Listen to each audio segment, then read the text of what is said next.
Hello guys! So, nandito ako ngayon sa airport. So, susunduin ko yung aking pamangkin. Si Nina. Dito po! Kaano agad, oh? Bless ba? Akala ko yung cellphone. Oh, marunong ka na mag-bless ngayon, ha? Regalo ko yan sa'yo. Hello guys! Welcome back to Jovita's Vlog! For today's video, hayaan nyo naman akong i-share sa inyo ang araw na pagbalik or pagdating ng aking pamangkin na si Ninay. So susunduin nga namin siya sa airport, manggagaling pa siya mula sa Bohol papunta dito sa Maynila. Pero bago yon, kami ay kumain muna at dahil tanghalian to ay gutom na gutom kami. At dito nga kami kumain sa favorite naming kainan sa Mang Inasal. Kumain na kami dito para hindi kami abutan ng gutom sa daan at paghihintay sa airport.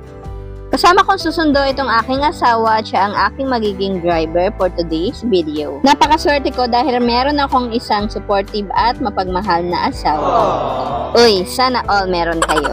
So after nga namin kumain ay nag-ayos na ako para ready na dito. Gusto niyo kumain? Kain kayo? Kain? Dito? Pasok na kayo. Orderan ko kayo. Ay, in-orderan ko kayo. Ito yung number nyo, Nay. 25. Tapos, aka na yung ano dito. Yan, yun na to. Palabok. So, palabok. Tingnan nyo doon yung number. Ayun o. Yung number nandoon. Pag 25 na kayo na yun. Ha? Dito. Opo. Kain lang po kayo. Dito. Fast forward, nakarating na nga kami dito sa airport at iniwanan ko na si nanay nang hindi ko na naantay ang order niya kasi nga nagmamadali kami at inahabol namin yung oras. Malayo-layo kasi yung biyahe namin papunta dito sa airport.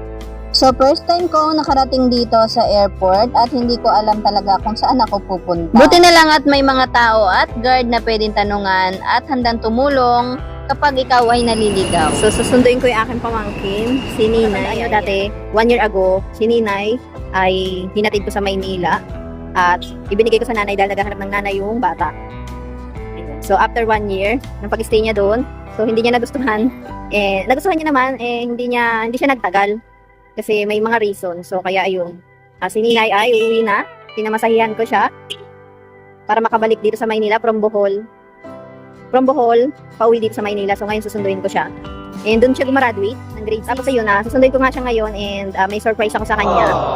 Dahil nung pumunta siya doon, nawala lahat sa kanya, pati cellphone niya. So, dahil nag-graduate siya, bilang gift ko sa kanya, bibigyan ko siya ng bagong cellphone. Yun. So, ayun, na-miss namin si Ninay and marami naghihintay sa kanya pauwi. Kaya naman, ano ba yung kasama ko? Kaya naman super excited. Ay mga pinsan niya at yung tatay niya na naghihintay doon sa Cavite. So yun, hintayin na lang namin or hintayin ko na lang si Ninay dito. Hinahanap niya ako guys. Ngayon bababa siya. Magtatago tayo. Nakita na tayo. Diyan tayo bumaba. Diyan tayo bababa. Philippine Airlines siya, Air Asia yung kabila eh. Bumaba nga kami at nandito kami sa arrival area dahil dito bababa at lalabas si Ninay. Matagal-tagal din kami naghintay, siguro 1.5 oras. Ito yung ibibigay natin kay Ninay bilang regalo dahil nag-graduate siya. So gusto niya ng cellphone kasi nga nung nasa Bohol siya sa province nila, nasira yung cellphone niya kaya ito bibigyan natin siya. Hindi niya alam na may cellphone na siya pagdating. Ay, ang bag. Eco bag. Dito po. Thank you. ID ko? Welcome.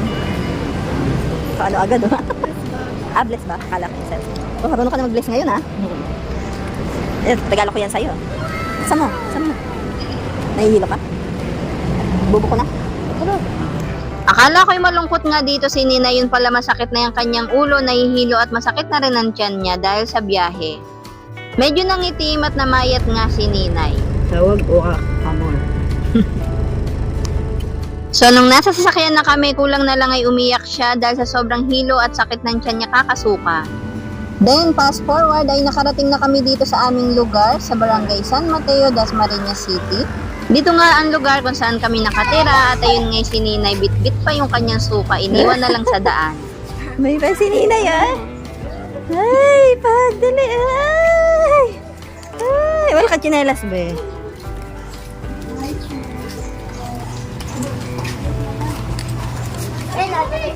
Dalaga na anak mo.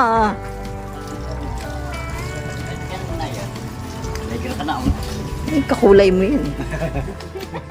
At pagkarating nga sa bahay ay pinakain ko muna siya dahil wala nang laman ang tiyan niya kakasuka.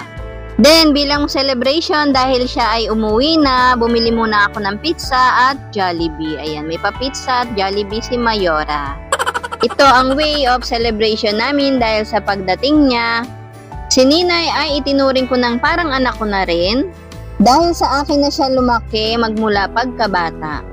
Kaya naman natutuwa ako at nandito na siya at makakasama na namin siya ng matagalan. At syempre, dito na rin siya mag-aaral uli hanggang siya ay makagraduate at magkatrabaho at magkaasawa.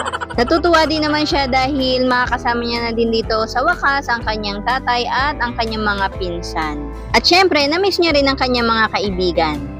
So yun lamang sa ngayon, maraming salamat sa panonood. Huwag niyo po kalimutan mag-subscribe. Bye-bye!